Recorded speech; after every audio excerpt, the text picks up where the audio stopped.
I have to do this really quick because I'm at work, but it's very slow right now, and that's okay. Like, she's sitting in a car. But I was watching this video of this woman explain why she was a Christian, and I never thought to ask myself that question, you know, because the why is so important, and it's huge. It's like, that's the reason, you know, the reason of everything is, it just makes, don't just give yourself the label just because you grew up and went to church, or you grew up and you were that. As we get older, make it make sense and understand why, and be able to explain yourself and be able to speak up for yourself, and you know, and just know your reason for things. I mean, we know why we do things. We should know why we do things now, because we're getting older, and it just makes sense. So it made me think of when I started going through this phase of like wanting to drop religion and drop labels, except like, you know, I'm a woman, you know, things like that. Cause anyway, but it made me want to just drop any labels that would confine me to something. And it's not that I was ever rebellious. I didn't like act out and then go wild. I'm very quiet, and I stay home, but it made me question it. I would say during a time where I just was focusing so much more on my spiritual outlook and perspective on things.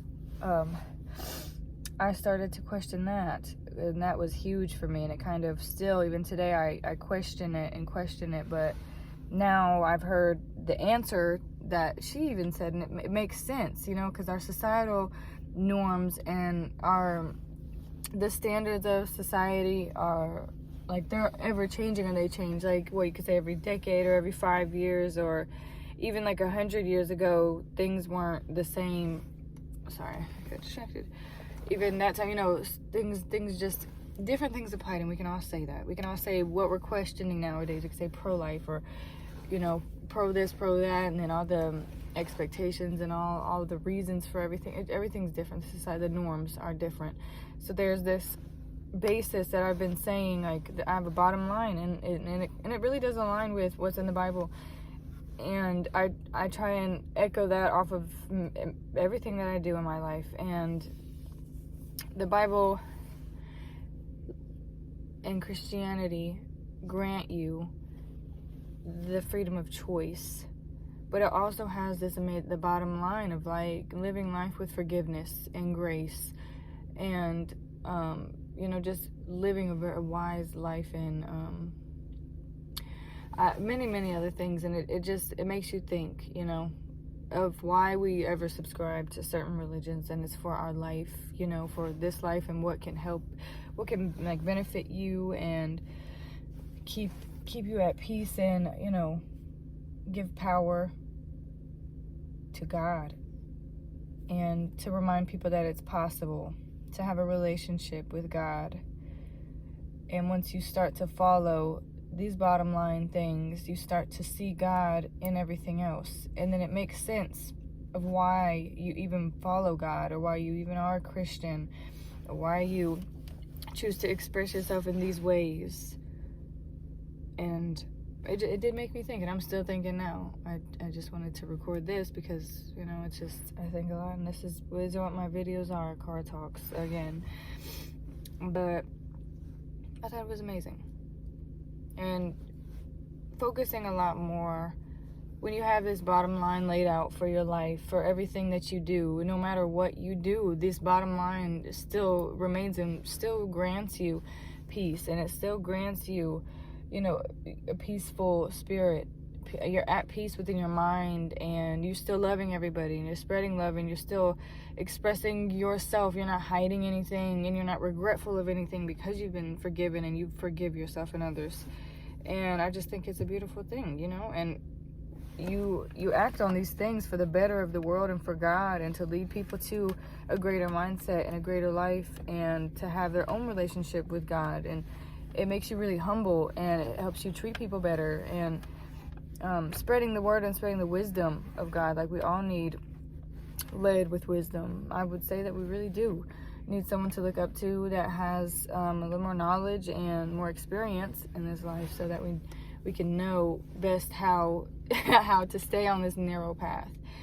And I was afraid, but when I'm going back to saying that I wanted to drop the label of any religion, I was afraid because I didn't know why. And when you don't know something, you go out into this world not knowing, and when someone questions you or when someone tells you you're wrong, you're going to believe it, or you're going to fall for it. You're going to question that too and lean into it. And you have to be very careful when you get older. Become decisive and confident, but remain humble and still remain, open and understanding, just in case you have to offer up some wisdom that could, straighten, like you're going like this, you want to straighten up the narrow path and stay on track. So I just thought that's something to really think about. Ask yourself why am I a Christian? Or ask myself, why am I, this, or why do I do that? I think it's really important. Even if you have like writing prompts throughout your days, like, or throughout your week, it really, really makes you back up, because you never know. Like, what if God were to come down? It's just something to think about when I say, what if God were to ask you why, and ask yourself why, because your future self is right there. Your future self is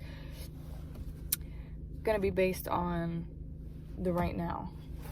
And remain focused. I think I should work on remaining more focused on things like that, and understanding, first of all, why am I doing what I'm doing right now, and why am I the way I am right now, before I try and pick up new things, or try this and try that. It helps me learn who I am, and it can help you learn who you are and what life you want to live and what life you want to cultivate and share with a partner, husband or wife. And yes, there you go, something to think about. If you're a Christian, why are you a Christian? If you're doing this, why are you doing this? Is this just, for selfish gain, or is this because someone told you to?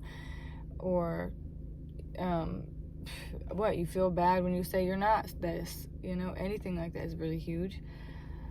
And it really starts this whole effect of just stepping outside of yourself and being like, wow, this is why. And you can become more confident once you answer that for yourself, and you see it laid out on paper or on your laptop, and it's just like, wow, and these are my thoughts, and this is what this comes down to, and this is a beautiful thing. I can work on this basis. I can now see myself making adjustments and changes. So just like hone in and ask yourself why sometimes. I think it's a beautiful start to many great openings and many great understandings. Excuse me. And it helped me. Look, that video was probably like 40 seconds, and I got 8 minutes of thought out, and something that I'm really going to focus much more on, rather than trying to like move myself in the areas that I just am unsure of, because I see myself like questioning everything that I do, and it's so frustrating. I get overwhelmed emotionally just thinking about how much I really am unsure of myself, and how little I've been trusting myself, because it's like, am I making the right decision? Am I bad? Am I wrong? Am I right? And it kept throwing me for a loop and a spiral, because I'm back and forth. And when I do this, am I right? When I do this, am I wrong? I need to be more, more decisive helps, but understanding what it is that you're about to choose helps as well. Know what you're choosing, mean what you say, and understand what it is that you're saying, because the words that you say, you don't know what seed that is planting, or where it's getting recorded, or when it's going to be recalled back up. And when we don't have the greatest answer, be honest and with yourself and others. Say, I really don't know right now. I am still learning, and I'm very curious. Remain open. But guard your heart and your mind always, and ask God to lead you. God is the head. God is the forefront. God knows the future. He has so much faith in us as humans, even though we're so imperfect. And I think that's a huge responsibility. Not to beat ourselves up when we trip, but I think it's pretty beautiful, to try and hone in on that relationship that God has always promised, because His word remains and will always remain.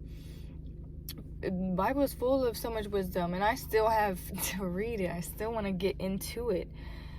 And everything that is in there has remained for many years, and it's not anything that's forced, and it's not like, I don't want to be this, I don't want to be that. It's just read it for the wisdom, and realize, like, when you're reading the Bible, see which generations survived which generations crumbled and what foundations crumbled. It's like you keep that faith and that vision that you have for your future, and that's God within you, knowing that God knows the future, I feel like. And you start keep your faith in God, and those are God's people, and God's people have survived and, you know, been able to rise up many times just by maintaining faith in God.